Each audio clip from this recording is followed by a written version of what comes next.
Well, it's finally Friday, so it's time to get chaotic. As promised, I said I was going to start breaking down Twilight Zone episodes, and the first one I'm breaking down is none other than Eye of the Beholder. Hold on to your britches, bitches. When the episode opens, we meet Janet Tyler, and Janet is wrapped up in this bed like Al Green after the grits incident. And in walks Janet's nurse, but you never really quite see the nurse's face. It's all blurred out or it's dark.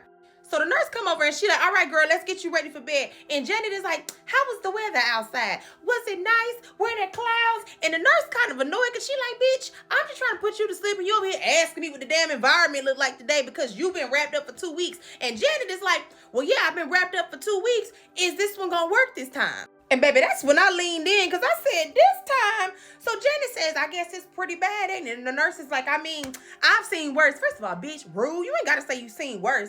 Janet is like, well, my entire life, every time people saw me, they just screamed. And I'm just tired of looking like a monster. I don't want to look like that anymore. I want to feel normal. The nurse is like, girl, we'll do what we can.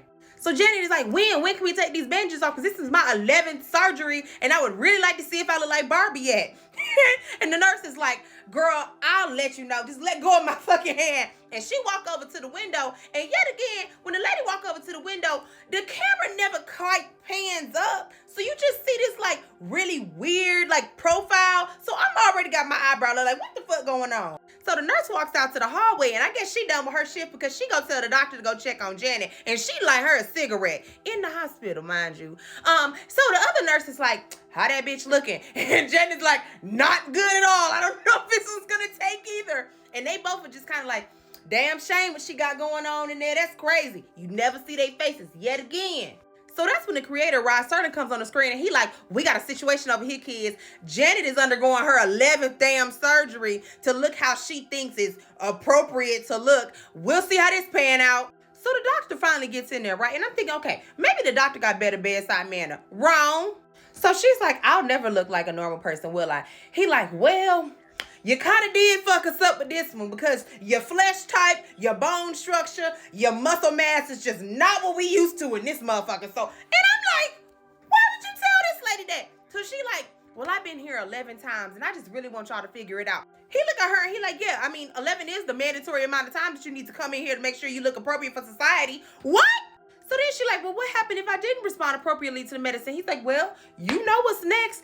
And she's kind of like, God damn it. And he's like, well, you know why these rules are set. You know, all of us are afforded specific privileges and we got to abide by those rules. So at this point, she starts to beg the doctor to let her just go outside and sit with the bandages on and just so that she can feel normal for once. In so many words, he tells her, no, you need to stay your ugly ass in this room so we can make sure that this medication is working. And she just has a breakdown. She's like, I just want to look like everybody else, Lord. So he like, well, technically, there are people that you can look like. It just ain't us. And what we can do is send you somewhere where you can be with your kind of people. And Janet kind of sit back in the bed like, bitch, what you mean my kind of people? And this man looks at her and says, you know, like people that look like you, ones that are not normal, you know. And she's like, you mean you're going to segregate me? You're going to send me to a ghetto? You want to send me to a ghetto reserved for freaks? First of all, you're not going to send me there. This is going to work. And this when Janet started knucking and bucking and getting ready to fight. Because she looked at doctor. Well, she didn't really look at him because she got bandages on. But she tell that doctor to his face, y'all ain't God. Who the hell think they can tell people who is normal and who is a freak and where they should be? Girl, go to hell. And she started running over to that window because she said, bitch, I'm going to give me some night air come hell or high water. And well, like Darcy on 90 Day Fiance said, it didn't go good because she started screaming. The nurses come down there. They hem her ass up and they basically throw her in the bed. The doctor is like, look, I will take the bandages off, but you're going to have to calm your ass down. And he calls the man to come do it. So while they're waiting on the anesthesiologist to come in there and help, the doctor goes in there and smokes himself a cigarette because he is just stressed. And the nurse is like, friend, you cannot get yourself all bent up out of shape over this. Like, if she ugly, she ugly.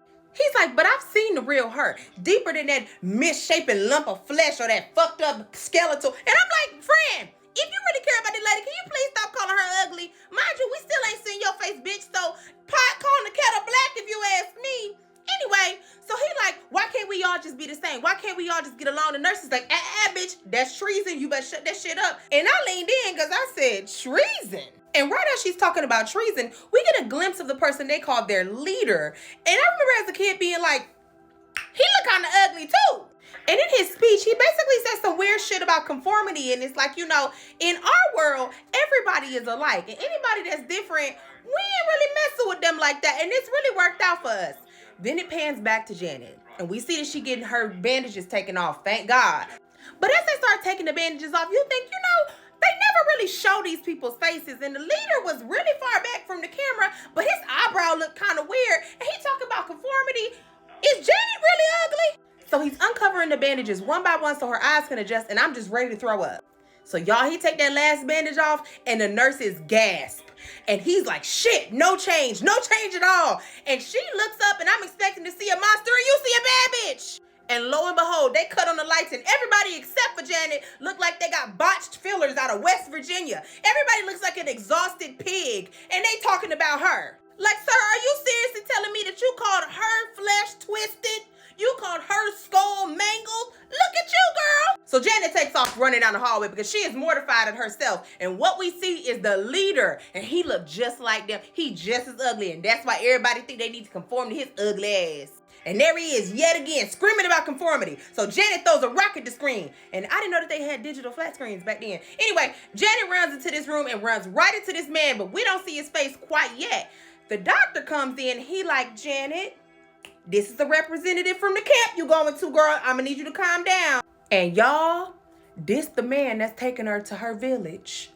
I said, I'll come with you, girl. And he tells her, we have a village made entirely of people that are just like us, and you're really gonna like it. And at first, Janet not really trying to hear it, because she like, I just want to be normal. He like, well, there you will be normal, because we all look like this. And technically, beauty is an eye of the beholder, so none of this shit really matters. Come with me, girl. And he's like, you coming or not? She like, I guess my ugly ass ain't got nowhere else to go. So they leave the room, and the people of Philadelphia are outside waiting for him. And they like, we tried the best we can, girl, but y'all gonna be blessed on your little ugly farm. And they're like, yeah, we guess. And child, they start leaving the hospital, and Rod Sterling reads our ass for filth. He's like, yeah, you wasn't expecting her to be pretty, were you? Remember that the next time you call somebody ugly, because beauty is in the eye of the beholder. And y'all need to shut the fuck up and mind your damn business and be nice to people. And I said, heard, read me for filth. And that's your first breakdown of a Twilight Zone episode. Now, next, do y'all want Talking Tina, or do you want the episode with the little boy? If you know, you know. Vote in the comments below.